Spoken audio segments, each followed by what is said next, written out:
excited. We're about ready to go in and meet the man who actually registered the trademark name of Yooperlite. And we're getting ready to purchase an ultraviolet flashlight, so when we go on the beach tonight, we'll be able to see the Yooperlites.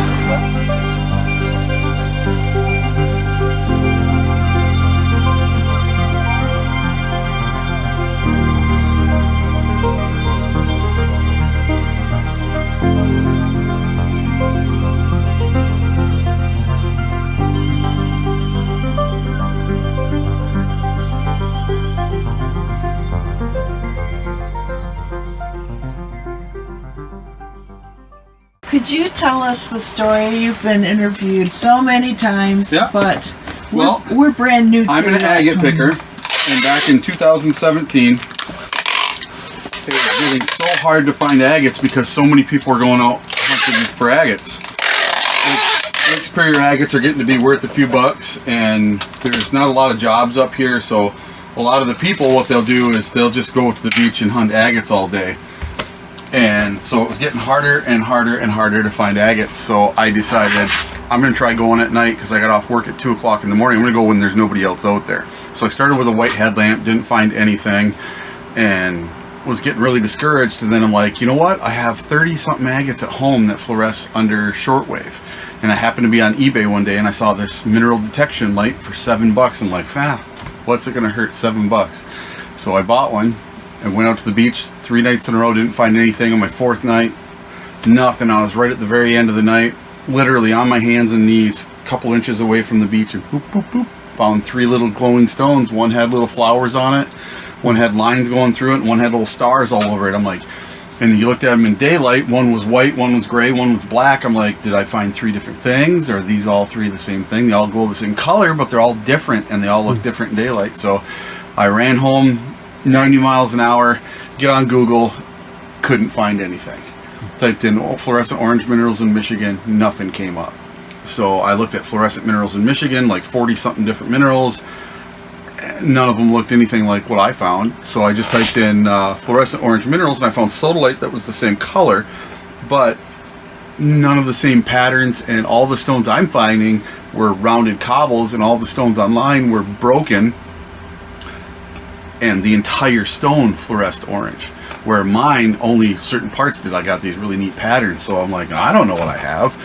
So I ended up taking them to rock shows and gem shows, a geologist, a university. I took them, I asked 1,000 different people, got 1,000 different answers.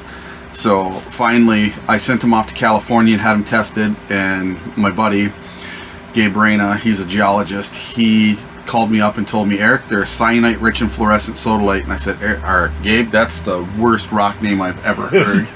Sounds like a suicide pill. I can't sell that. How do I, I'm finding a bunch by now, and I'm like, I want to sell some of these. And he's like, well, make up a name.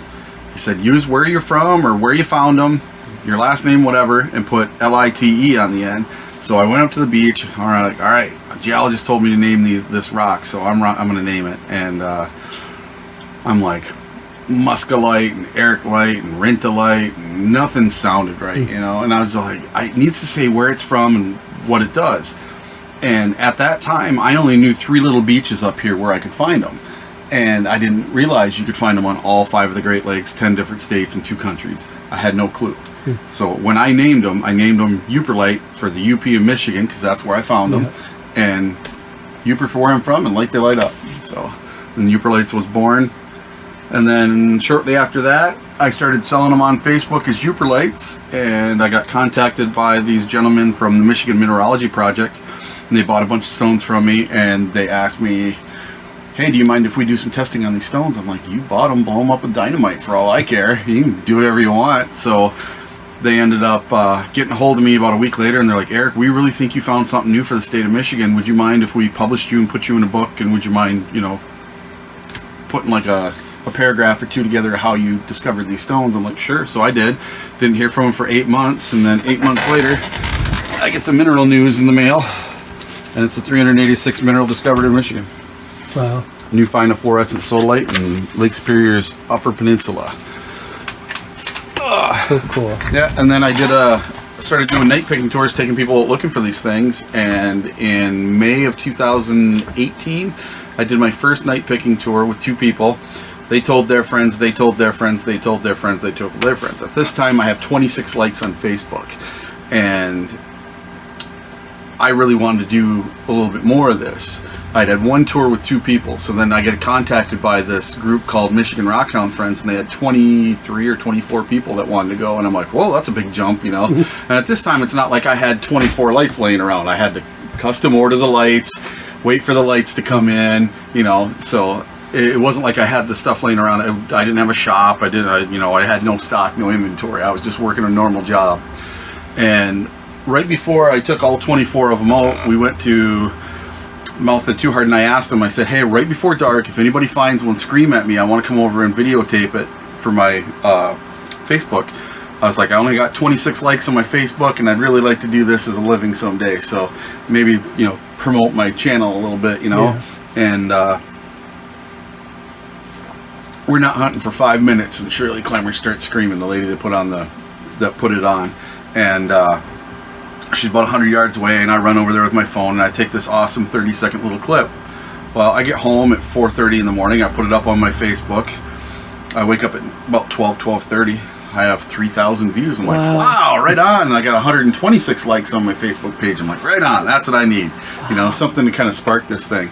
The next day, it's got 150,000. Wow. You know, by the weekend, it's got 1 million. By the end of the month, it's got millions. It's the #3 story on Reddit. I got ABC, CBS, NBC, Fox, all out in my driveway waiting to interview me. Wow. And it went like wildfire. It's so amazing. Yeah, and then I ended up meeting a writer for Rock and Gem magazine about a month later, and I ended up being in Rock and Gem magazine twice in 2019. I ended up being in Rock and Gem for both April and May's issue, and then this year I was in April's issue.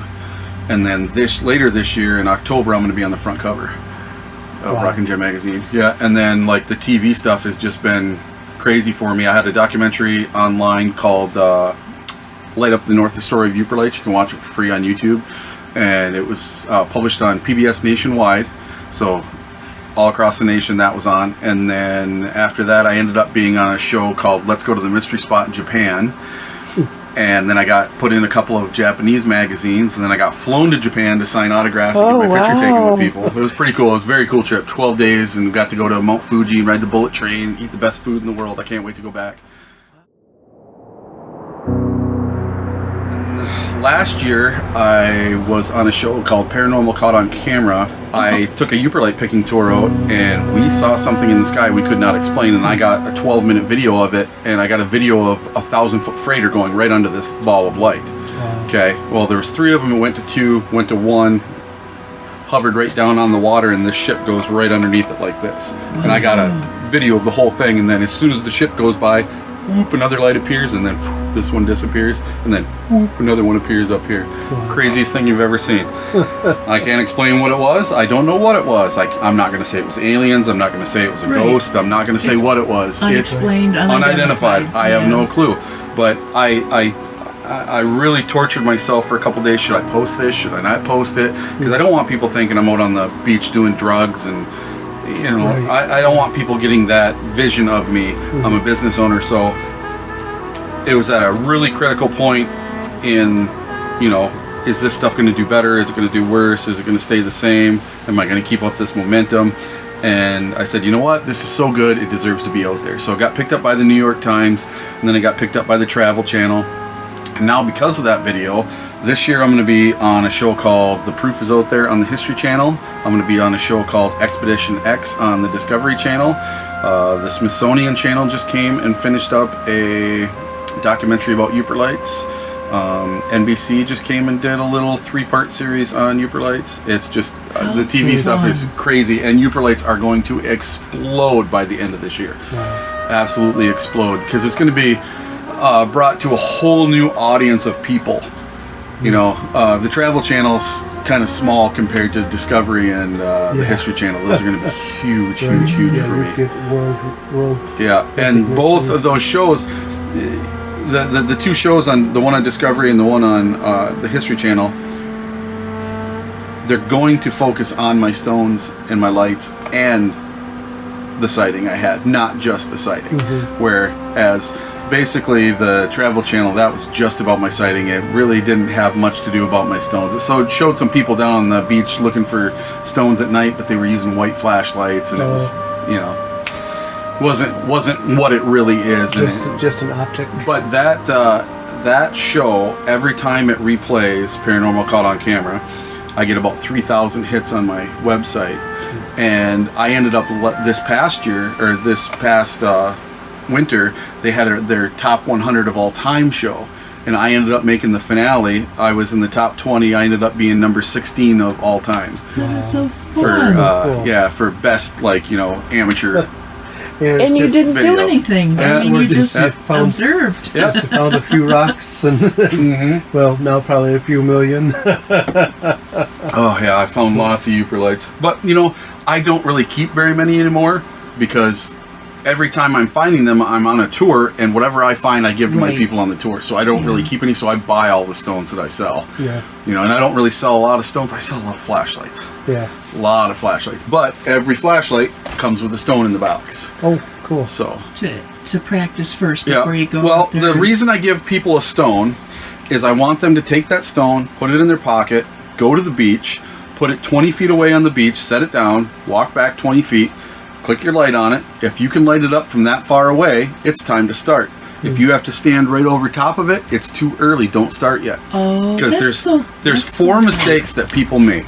Okay, number one, they use the wrong light.